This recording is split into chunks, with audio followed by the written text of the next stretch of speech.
I got an amazing question the other day, and I was asked if I struggle more with like a standalone novel length or a standalone novella or short story. And the answer is I struggle with standalone novel length because I really haven't tackled that, and I also struggle with the last book in a series. I think the last time I felt this kind of struggle was when I was finishing the book Death, which is the final component in the Tattooed Angels trilogy. There is so much pressure in both the standalone and the end of a series book because I have to make sure I tie up all the loose ends, right?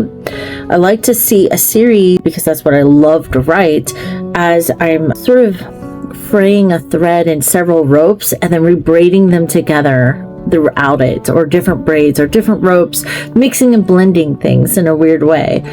But when it comes to a standalone, I'm unfraying those and then have to put them completely back together by the end of the book. It's a crazy kind of vibe because this is where you hear terms like a saggy middle, plot holes, poor character development, or unresolved, Chekhov's gun. These are all things, like anything I mention in that story, I can't save for later or further along in the series. It has to be resolved by the end. And that pressure is a lot. Now, that doesn't mean I haven't written standalones. If you read any of my work, you know that I do a lot of standalone short stories and novellas all the time.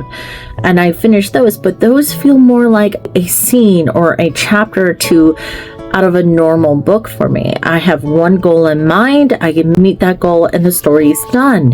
But I'm making several promises in a novel, right? And I blend so many genres that it gets more difficult, right? So, for example, my current work in progress is taking me a lot longer to write because I am tackling stuff for the first time, not necessarily as it is, but more along the lines of at a novel length and novel pressure level. At its heart, I accidentally reanimated the Billionaire's Hellhound is in romance. So I have to make sure I am hitting all of those romance beats and then I'm closing those circuits by the end of the book. The other promise I have going on in this book is the paranormal romance vibe. I'm trying to cherry pick some beats and tropes for that. Speaking of tropes, I'm totally double downing on Grumpy Sunshine for this couple.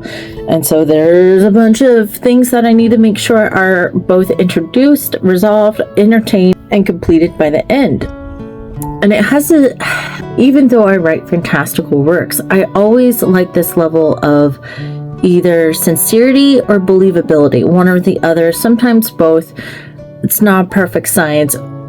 Always growing as an author, right? And playing around with stuff. But this is the first happy-go-lucky, not dark fantasy piece.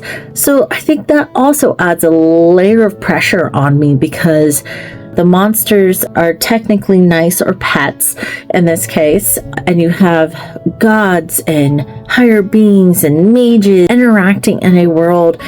And I've got to build what that world looks like. Even though it's sort of a mirror of our own world, there's a lot going on. There's a lot. How do I establish what's normal in a world that is this crazy, this weighted down with all these things I've researched? It's always an excuse to research, right?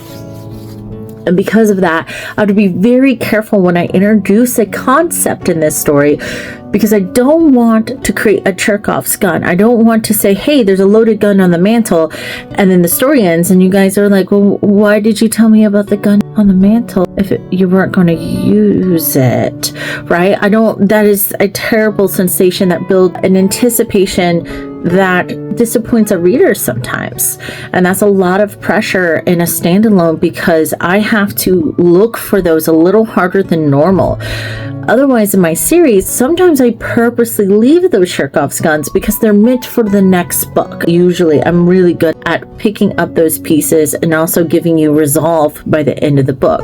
I get that compliment quite a bit with the Treblon family saga, which is the one with my new release, that they feel very resolved, but they see all these open threads. They see where I've sort of left things on the table here and there that is very understood that this is going to come back up, but I have to get to that book first, right? And that's okay in a series. We can do that as series writers. And maybe that's why I enjoy writing series, because it's sort of the long game, the long storytelling. There's less pressure, because once I get this leg of the story done and that aspect resolved, I can just go on to the next. There's no pressure of needing to tie up all the loose ends, because some of those loose ends are intentional. But I can't do that in a standalone. I can't do that, especially with something that's meant to be at its heart a feel-good romance to make you guys laugh and smile, roll your eyes, and then fan yourself because it gets steamy at times. And I'm sort of building this as a slow burn in its own sense, so I'm pretty excited about that. And breaking down the miscommunication trope, that's another element I've rolled into this. Yeah, what's harder to write? I could write series all days long, 5+ books, no problem. Putting it into a trilogy, writing a novel-length standalone, I struggle big time.